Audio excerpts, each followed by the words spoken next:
Greetings and salutations, travelers. Welcome back to the Inn of Planar Crossroads, and welcome back to our Broken Universe series. So, for those keeping track, we have decided that this is our 8th session for that particular series. Yes, we are on our 8th session for that particular series. We've decided that 8 does in fact come after 7. Yes, you may now continue counting appropriately. Thank you for coming by, though. We are going to start off with our disclaimer and announcements, as we usually do. Always less than 5 minutes. You can time me. Here we go. So we have, of course, our session tonight. We also have our Patreon going for the Inn of Planar Crossroads. We will continue to announce Black Dragon Gaming's simply because we can. We have, at the moment, myself and Kane game over there. So we will continue to announce their Patreon. For our Patreon, when we hit $50 a month, we will give away a rulebook of the winner's choice. And we will, at 100, give away a Pathfinder Playtest rulebook. We may give away another item as well once we hit $100 a month, depending on the interest of the winner in the Pathfinder Playtest book. So we'll see. For this month, we are going to be doing our giveaway soon enough. We're recording on the 25th of September, so we have not picked our winner yet. It will likely be a Steam card for those interested. So you'll probably see this after we've already given it away, but those are the type of things we give away. Dice, miniatures, Steam cards, stuff like that. For the giant tier or higher is who those are for entering into that giveaway. Our next subscriber appreciation one-shot is going to be run by CryptoFox Gaming, who's not here with us right now because of weather, but should be here with us next time.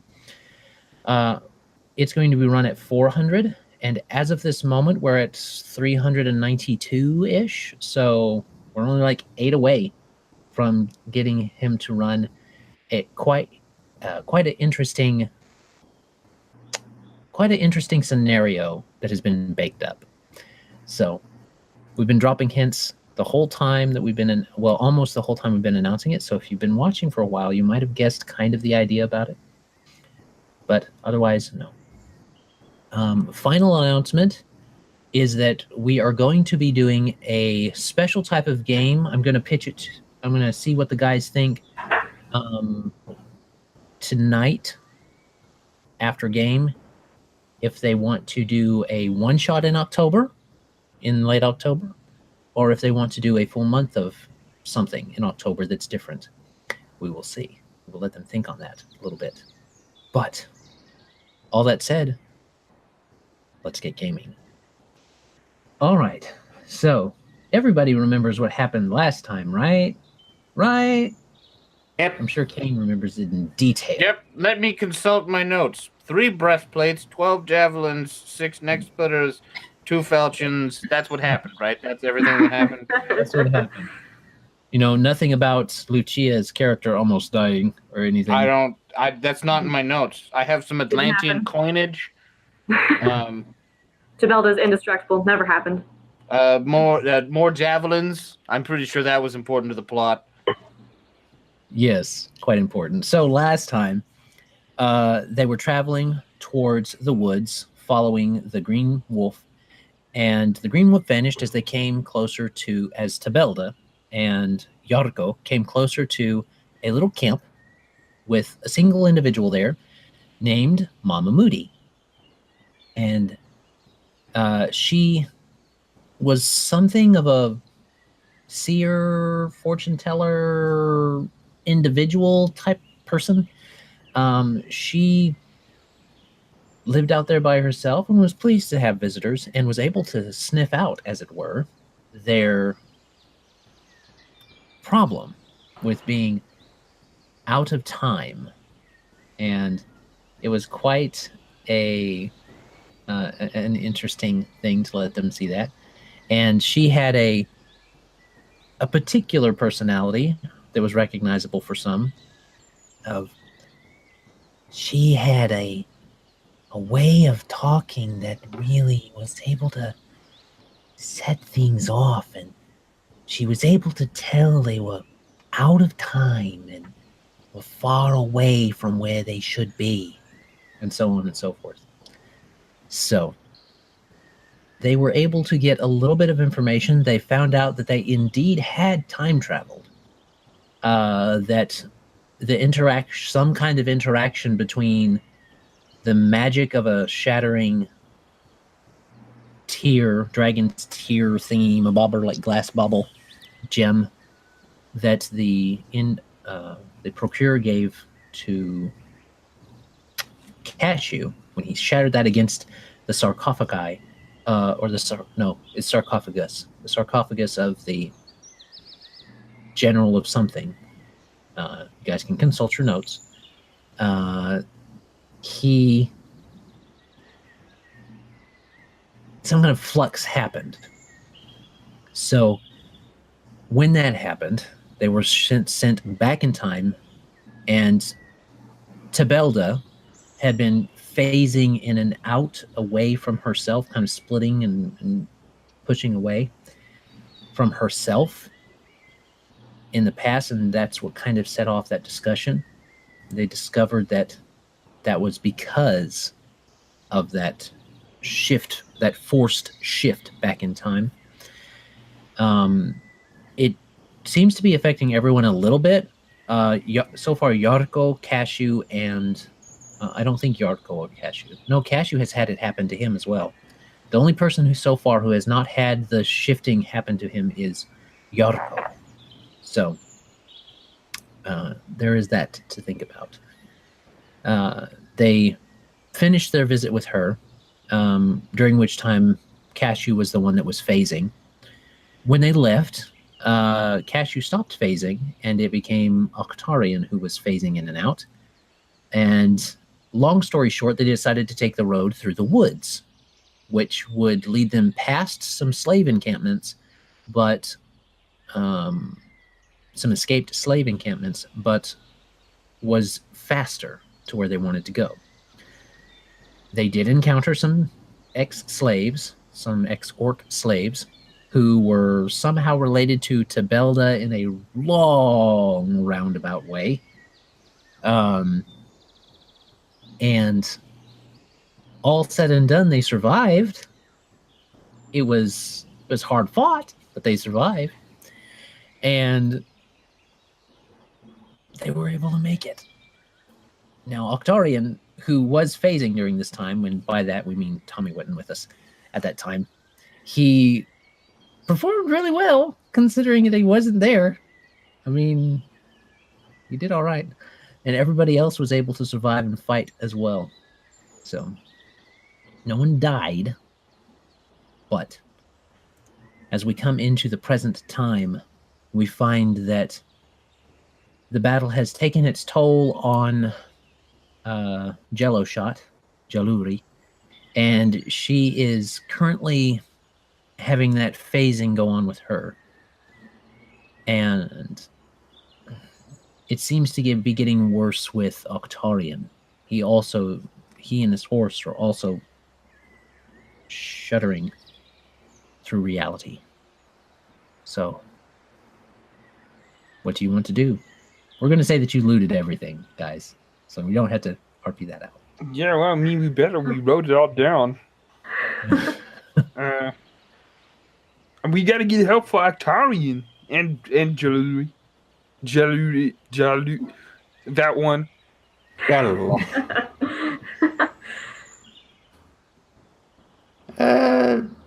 Right. Well, there's nothing out here at least. So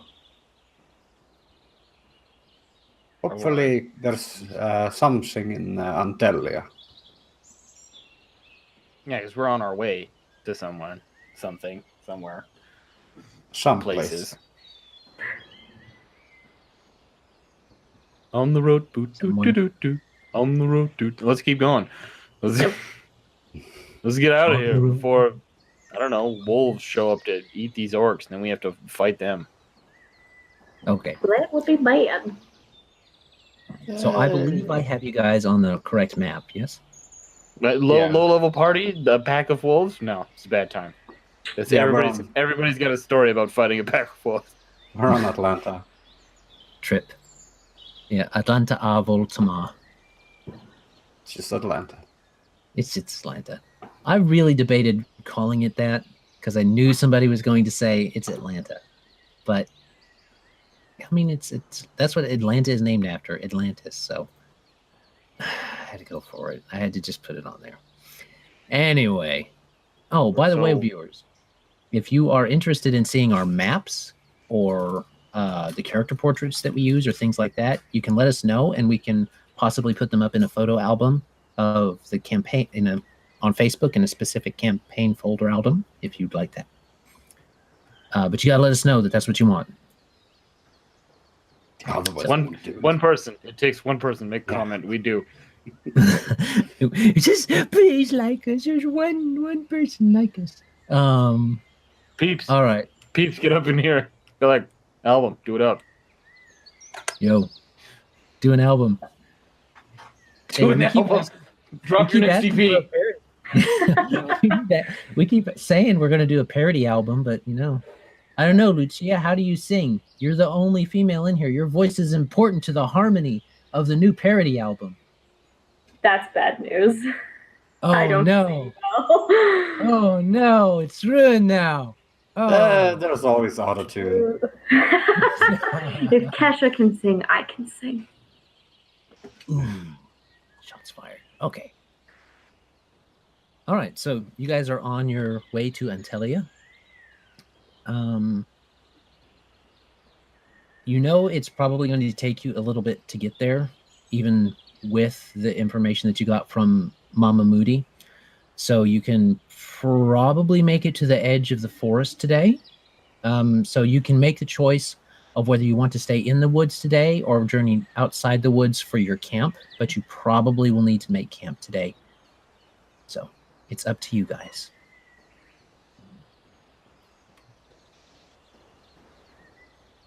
So the woods provides cover, at least. Yeah, But we also just got attacked in the woods, so. I don't think it only seems to matter that we be asleep. We always seem to get attacked when we're asleep. This is a true fact. Yes, when predators are most active. We need some like smelly candles. Octarian used to have these real smelly candles, and he would burn them, and then nothing would come around. I didn't even get bit by bugs. Huh. You have any smelly candles, Jarrko? No, I do not have any smelly candles. We could really use some. Yes, I think you mentioned that.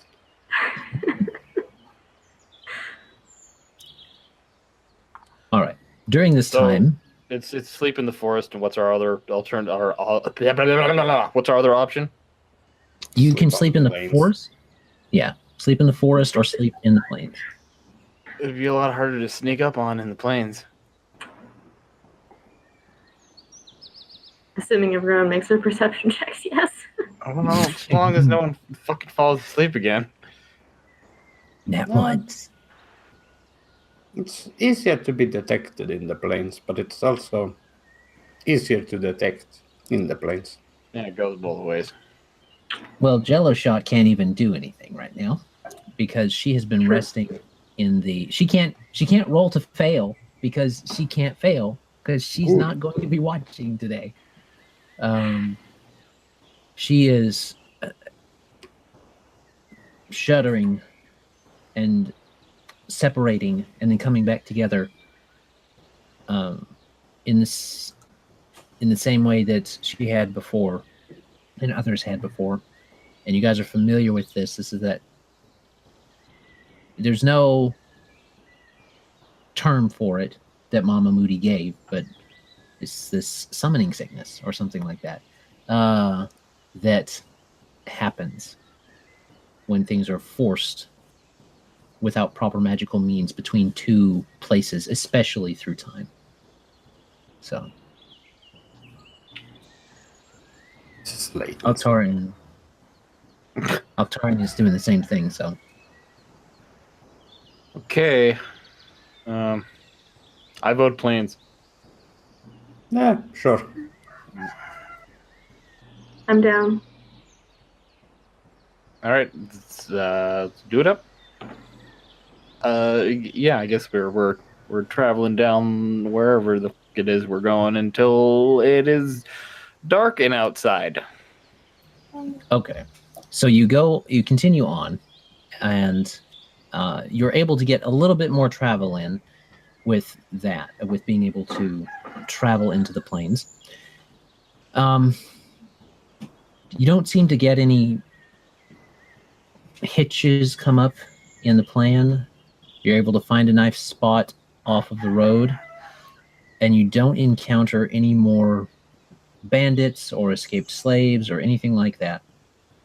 You just kind of pull off and are able to get set up. You do see some bison off in the distance, those kind of odd bison things off in the distance. But other than that, there's no threats nearby that you're aware of. And we can go ahead and set up camp. So as camp is set up, you guys can easily get stuff around. Octarian has already hunted. You guys got your jerky back from the whole excursion with the boots. It's important. What else would we eat?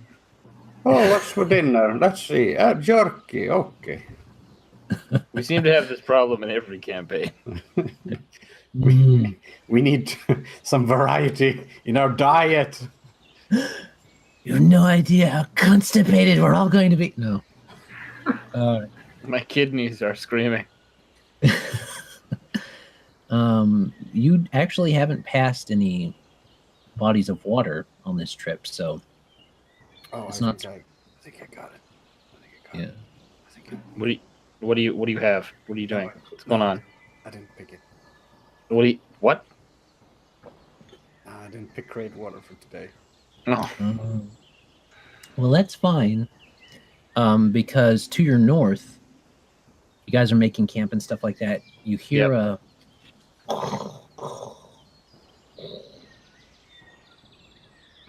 Thunderclouds? Mm-hmm. No, storms in real life, storms in game. Oh no! Oh no! Art imitates life.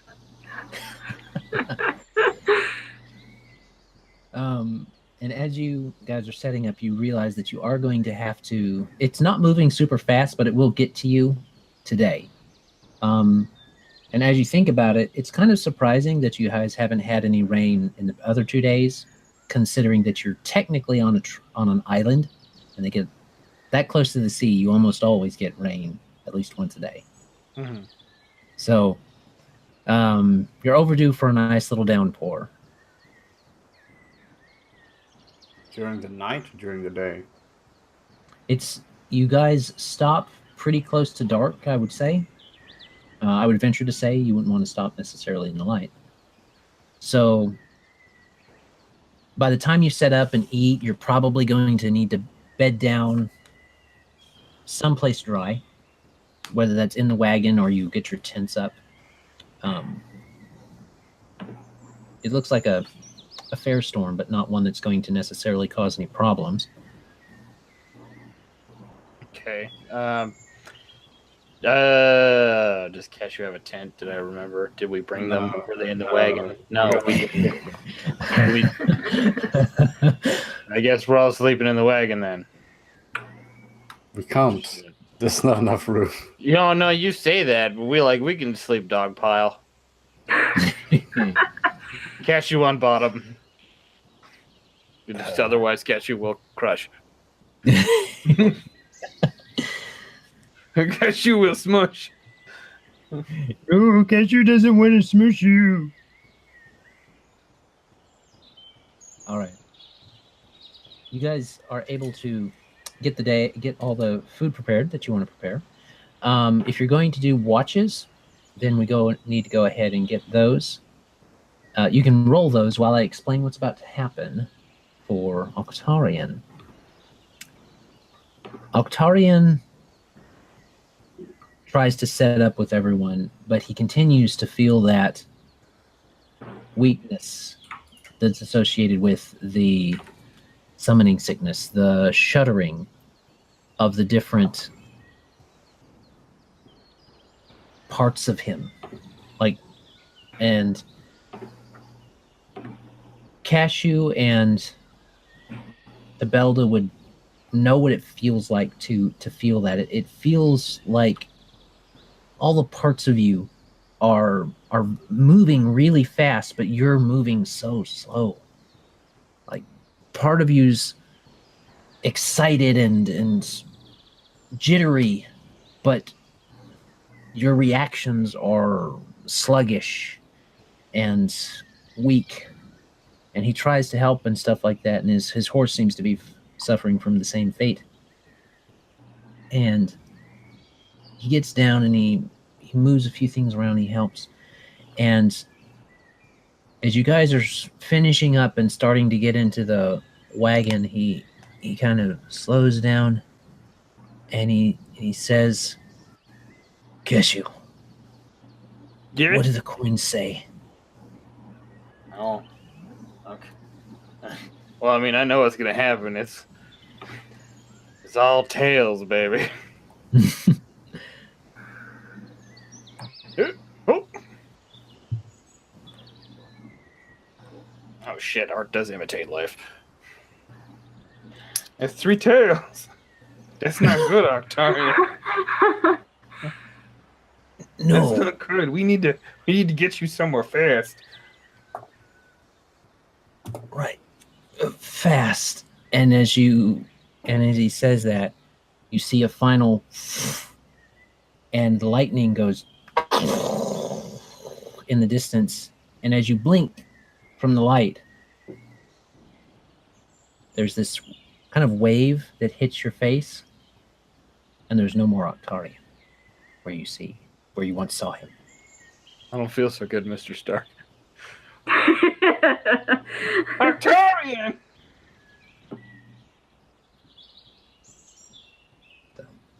Where's Octarian? What? He was here, and then the light, now he's gone.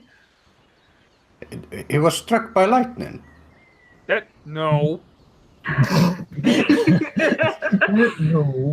Because you would know. That would have been like 2 feet in front of your face. You've been struck by lightning? Well, Cashew would know if lightning struck ground in front of Cashew. No. Cashew would be all Bernie. So what happened?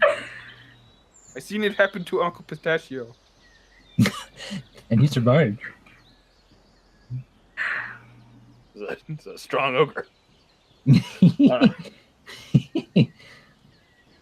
It's the Feywild.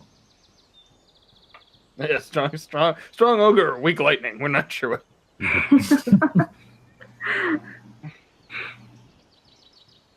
Well, I mean, he described what he saw. He was bad, and I flipped the coins, and they were bad. Maybe you shouldn't flip those coins. For a while. Cashew hurls all of those coins into the lake, just as far away from him as he can. Oh, okay. Are those any kind of special coins or anything? They don't have monetary value. I'm not going to subtract them from my character sheet. That's not what I mean. Are they sentimental or no, or just? Yeah, they're probably. I imagine they are. They're probably. Minted is the wrong word, but they're coins from the Feywild. That's where they were made.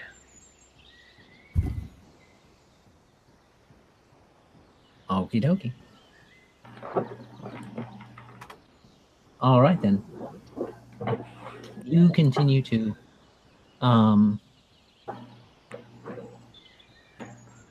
set up, I guess, in the wagon. It's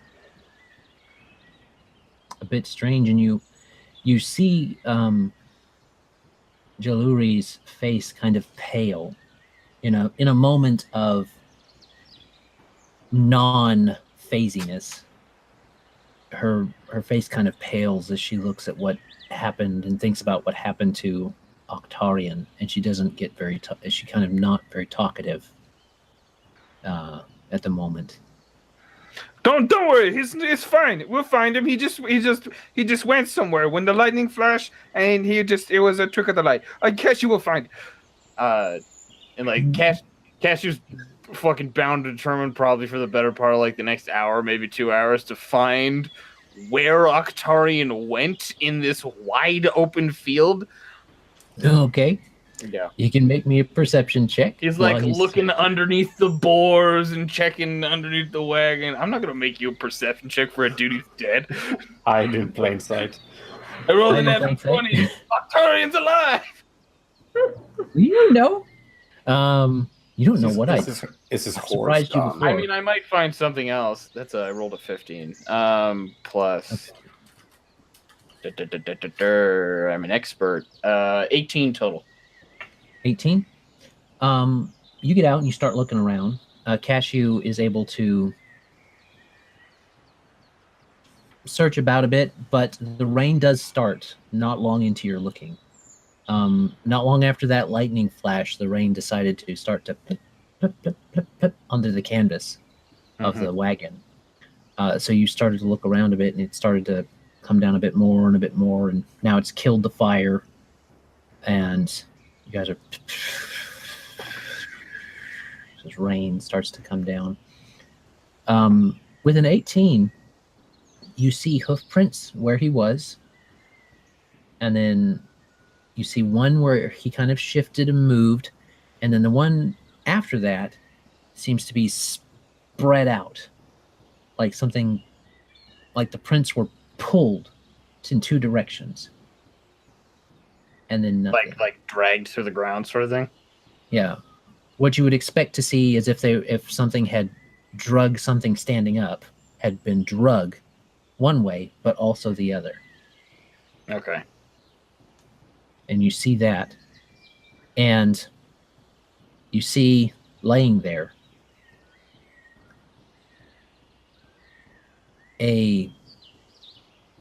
what looks like to be some... You see laying there a fiddle whose strings have been broken and whose bow has been frayed. Okay. Cashew picks up the fiddle and the bow, and he holds it like in these big hands of his, and he clutches it to his chest, and Octarian! And he's not... I don't know that he's necessarily smart enough to understand what just happened. I'll make an occultism check, but I feel like he sort of slowly has been it's becoming more and more like a little desperate, I guess. As the like one of, I suppose, his best mortal friends. Mortal is the wrong word. He's not fucking immortal. One of his best material plane friends. One of his best regular people friends. It just vanished. And is maybe dead. He doesn't know. He's becoming increasingly desperate as this search goes on. And he's not really wearing all that much to begin with, so it's not like he's soaking wet. He is. He's just not like wool blanket soaking wet. And I think he keeps looking for a long time. Okie dokie. Cashew, you're going to get a cold. Cashew. Octarian! Cashew! Get innan! Get over here! You're getting soaked. What was that occultism roll? 16 total. Okay. You continue to go. Yeah, he gets like a little bit farther away every time. And he circles back around. You do hear Jarrko calling you, and eventually his pleadings for you to return into the wagon weigh on you. And as you're returning, you're thinking over what Mama Moody said. And one thing she mentioned picks up in your brain, because you were kind of phasing at the time, so you couldn't catch it all. But you remember her saying something about, if you don't get back to where you're supposed to be, you could be scattered across time.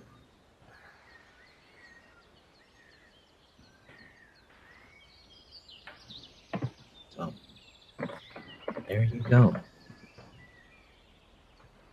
I don't have anything to add. I'm just going to let that sink in as this scene ends. As the scene ends. As that scene ends, Cashew returns to the wagon. Kind of a sad persona to himself. Slightly defeated, it seems. And he continues to think to himself. The rain is, as we said, coming down fairly strongly now. You guys can close the flaps up the front and the back to make sure that the least amount of water can get in. And it's dry. The canvas doesn't leak or anything like that. And the boars don't seem to mind being out in the rain, remaining tethered to the wagon, at least to each side of it, rather than in the hitches. And the smell of dead fire wafts in as you start to go through the night. I have Jarrko's perception check. I need Imagine the watch would be less of keeping an eye out and just staying awake in case something happens. Indeed.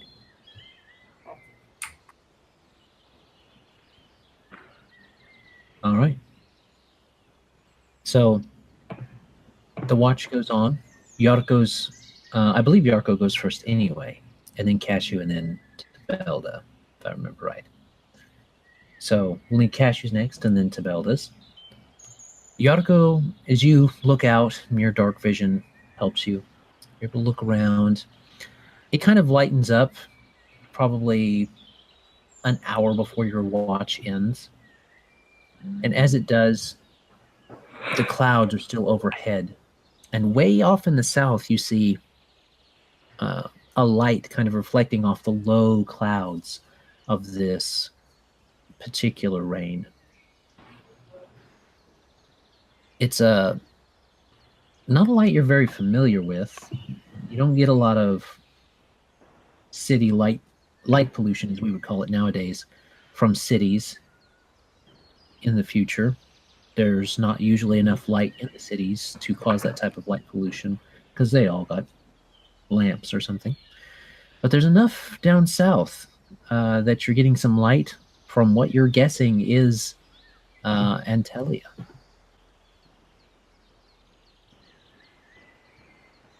Ooh. Aye, warm bed. Just waiting. Just at the horizon. Yeah. All right. And that's kind of what you see on your watch. So that means that Cashew is next. Okay.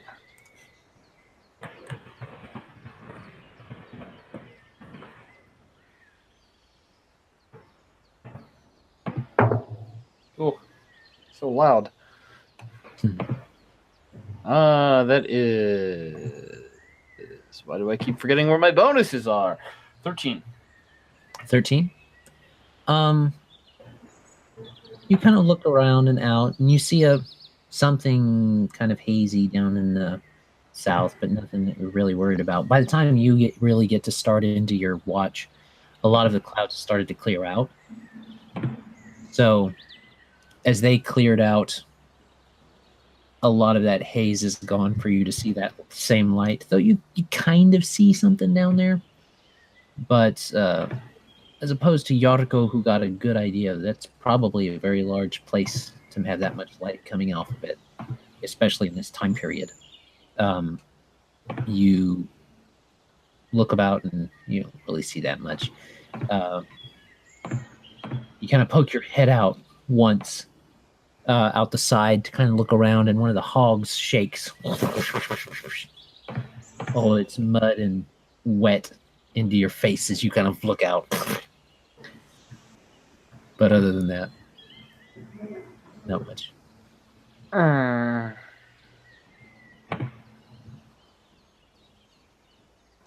then Tibelda.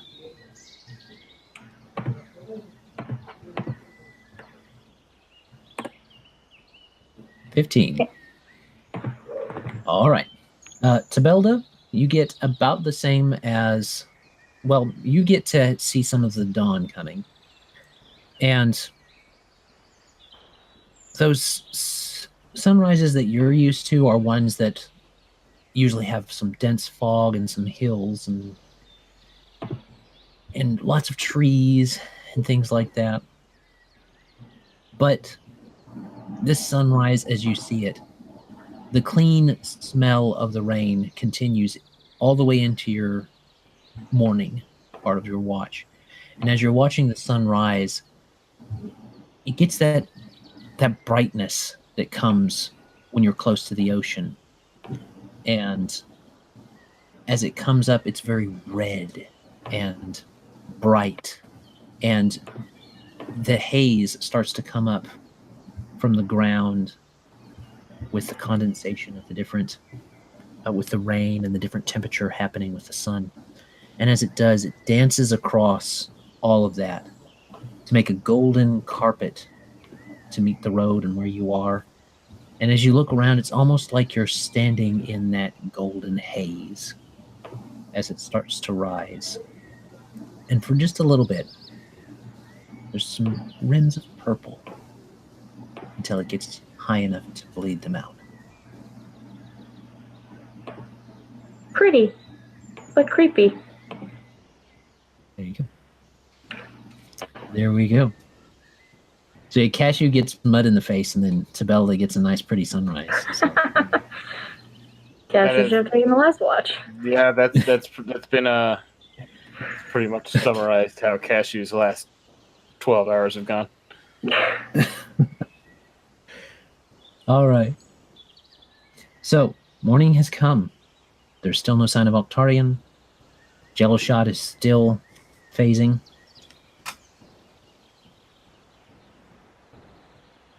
Oh, could have used a bucket. What? To gather the rain. That makes much more sense than what I thought you were talking about. I was thinking bucket-sized Jello shots. Oh. That would be quite something. But I don't think any of us have a bucket. I don't think that's a shot. That's like a pony. I don't know. A bucket-sized Jello shot would be smaller than a halfling. So, I mean, there's many avenues in which you could go that way. How would you guys like to continue the morning? You can... Jarrko thinks that if you push, you might get to the borders of Antalya tonight, depending on how hard you push, but probably. We might as well push just to avoid another night sequence. Yep. one does not simply avoid the night sequence. I mean, those What a night terrible sequence- night for a curse.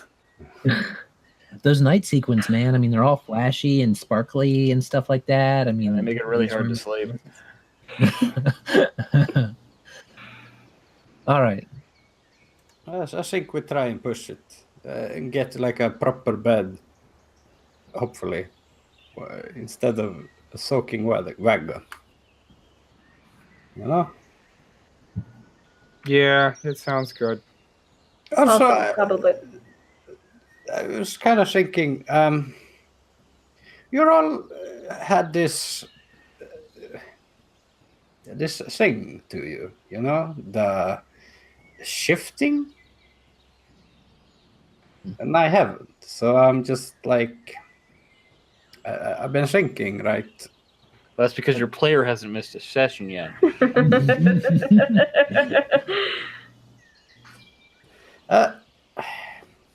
Like like if there's something that's like unique to me as opposed to all of you, you know? I don't know, man. What do you? Maybe it's that divine magic. Yeah, but Jello does it. Some I don't know, some dumb Oh, right. stuff She too. does divine stuff too. but she's all like a bag of Cheetos. Okay. Yeah, I'm not sure how she's a bag of Cheetos, but okay. She's all crinkly and on the ground. Oh. Come on, man, get with. These are deep pulls Yeah. in the psyche of Cashew. Because Cashew knows what well, no, Cashew might know what Cheetos are. They're Fey Cheetos. It's Paizo. Feywild is also colloquially referred to as the land of bad references. Fair enough. All right, I'm not quite sure how she does what she does and all that, but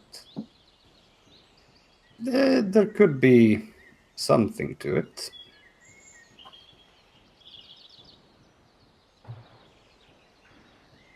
I mean, do you think that I should know this? You should know this. Hmm? I don't know. You think the fire guy is making you not go all Cheeto baggy? Is Angrad first and foremost? Yeah, that one. Right. That's what I said. Yeah. It is perhaps possible that the faith is the determining factor of it. Perhaps it's not the gift itself, but the strong belief and the will that is keeping me intact, I perhaps should say. Yeah, I think maybe Jarrko toot his own horn a little bit. Who knows? It's hard to be humble when you're so awesome like me.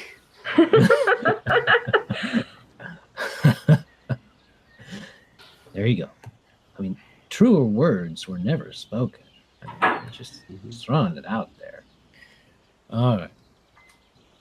So you guys continue on through the day, and you continue to move through the day, not necessarily going so fast that it's going to mess up the cart or anything, but as you head down that way, the path does get slowly better as you get closer to Antelia, especially as you start to see some, they look like mountains maybe, coming into the distance with Antelia. And as you start to see that haze burn off and stuff like that, you start to see them coming into view. And by the time you see them coming into view, you're starting to see a farmhouse every now and then. With the farmhouses, the ones out this far seem to be of a respectable size, not too big, not too small, appropriate for a farmhouse.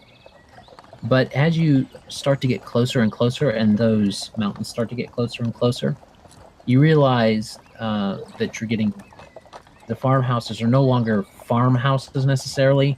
As you get closer, they start to become like big mansion-sized houses off in the small distance, not very far from the road. And the road starts to become much more well-traveled. You see things like trees with fruits, like oranges, or what you would consider close to oranges, and things like grapefruit, several citrusy things. You see orcs working them, and lots of different variations in size and shape of these orcs. There are some rather short, stocky orcs that are about your size, and then there are some taller orcs, and then there are some orcs, actually several of them, that are close to the size of Cashew. A lot of the orcs actually seem close to the size of Cashew. Those orcs are usually found in the fields that have a lot of the earthy digging going on. You guys can make me a perception check to kind of get what you're seeing from these different plantations. Are the orcs brown instead of green? Some of them are. And there's some gray ones too. There seems to be orcs of all different colors. Whoa, that one looks like me. Rainbow. Jarrko. Ooh.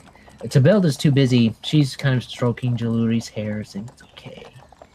She's just trying to do her best nursemaid when she pets a bit too hard. Like, lands on the face when she's not looking one time when she's petting, just like slap right on the face.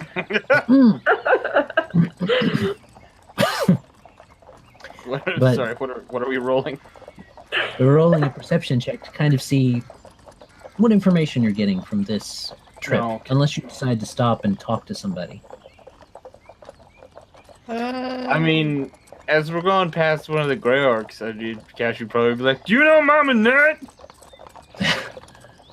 And they kind of look up at you, and they look around at each other, and they're just like, they shrug at each other and go back to working. You must not know Mama Nutt. I got an 18 perception. Okay. Cashew says aloud. Cashew is now the Deadpool of our group, who regularly breaks the fourth wall. I got a wall. It's hard to remember when the character voice is appropriate and when it is not.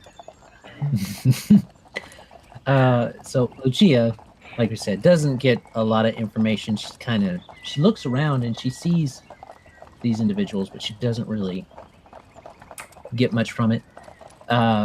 Cashew, he kind of picks up on what they're kind of saying and stuff, and it's like, that's not regular orcish. That doesn't sound like what he's heard before. And That is weird, considering I do not speak orcish.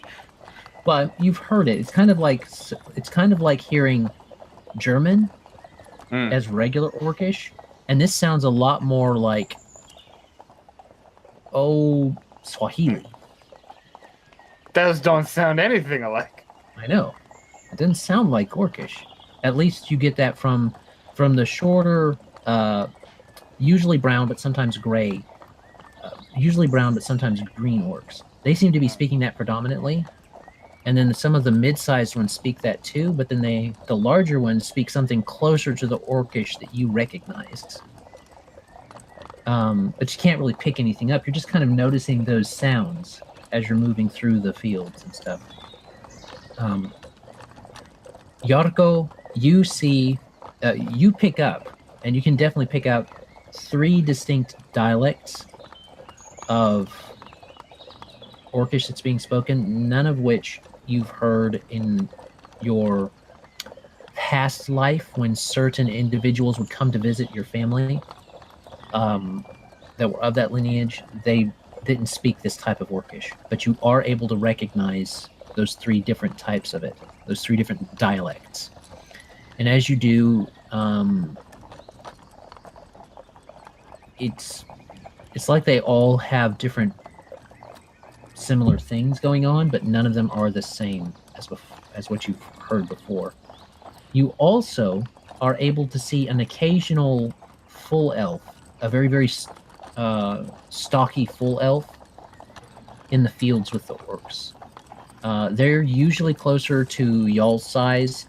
There is the very, very rare one that you see that is closer to the higher, to Cashew's size. And they seem to be few and far between out in the fields. However, when you pass gates or stuff like that, That's not an elf. That's a 3.5 Furbolg. as you pass through by gates and stuff like that are closer to the road, they seem to have usually one full elf that is tall.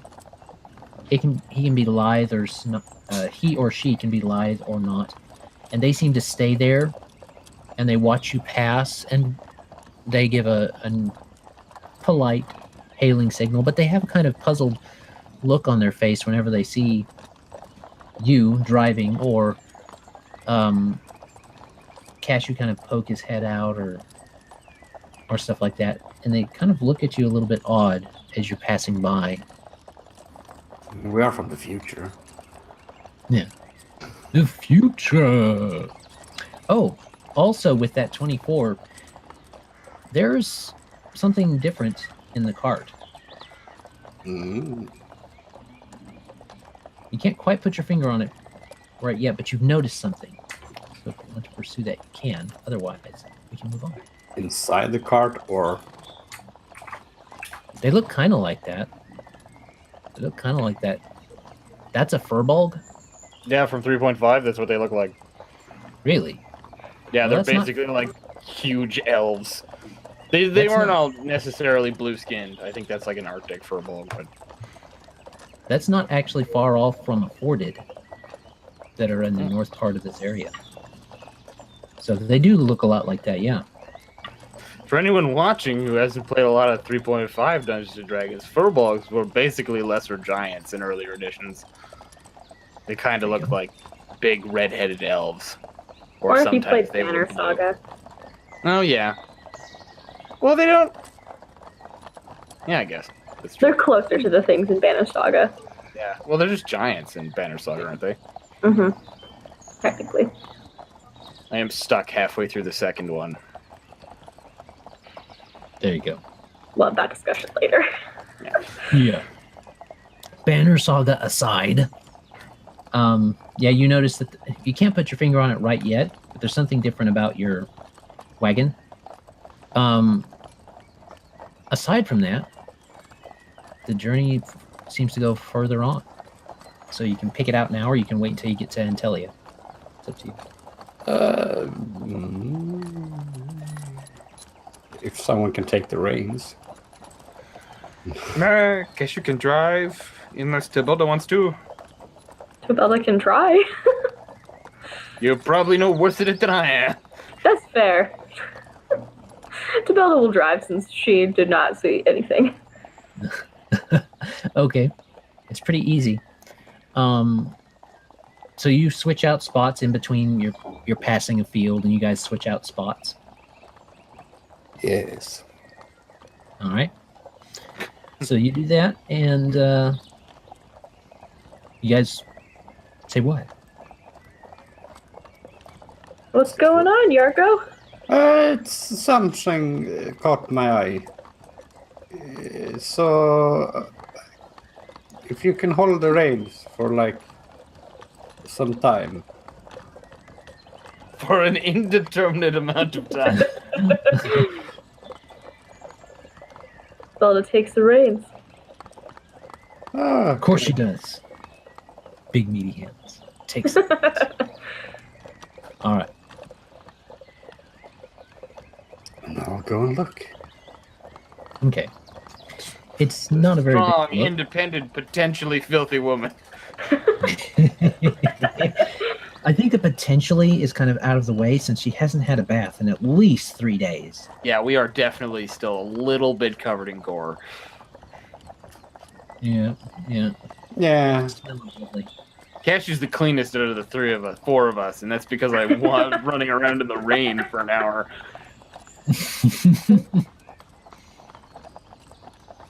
All right. You guys kind of look around in the wagon then? That's true. Like my beard is like red and blood. You do have a blonde beard, so it would show. You're a strawberry blonde now. No wonder people are looking. Mhm. So and Jello Shot can't use prestidigitation because she just ain't feeling up to it. So Devastating. We need to buy a bucket. You had a bucket. His name was Charlie. No Yeah. one wanted it. Wow. I wanted him.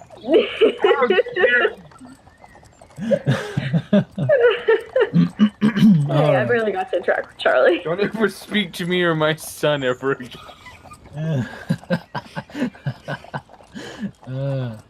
All right. So, Inspecting the wagon. inspecting the wagon. So, you kind of look around. You do some investigating, and you don't remember there being like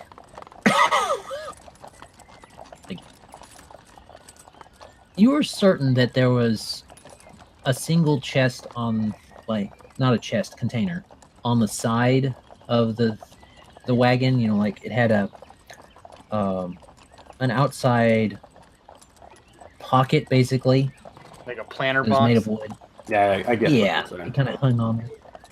And you were certain there was like 2 of them.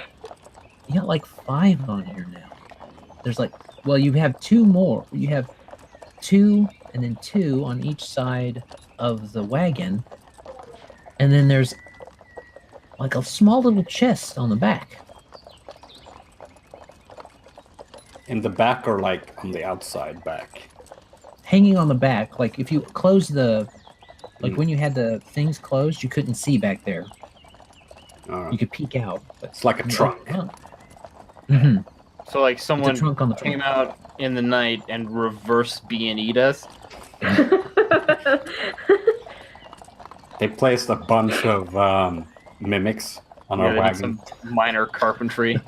None of us noticed.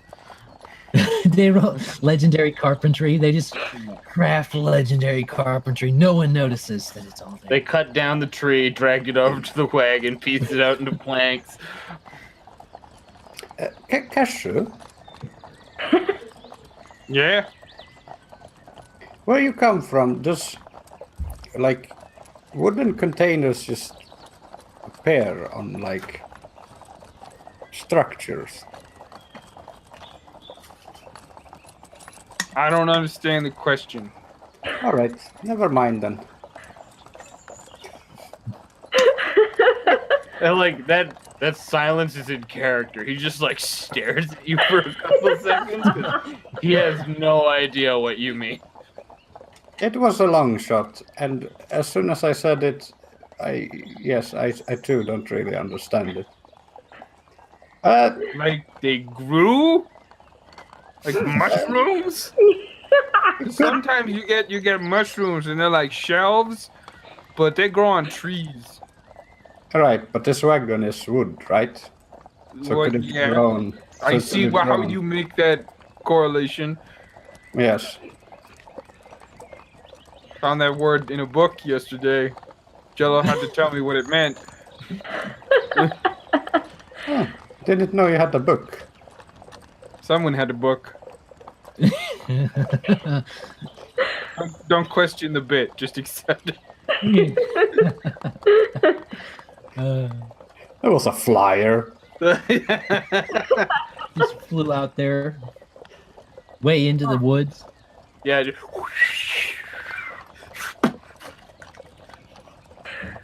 Correlation. What does this mean?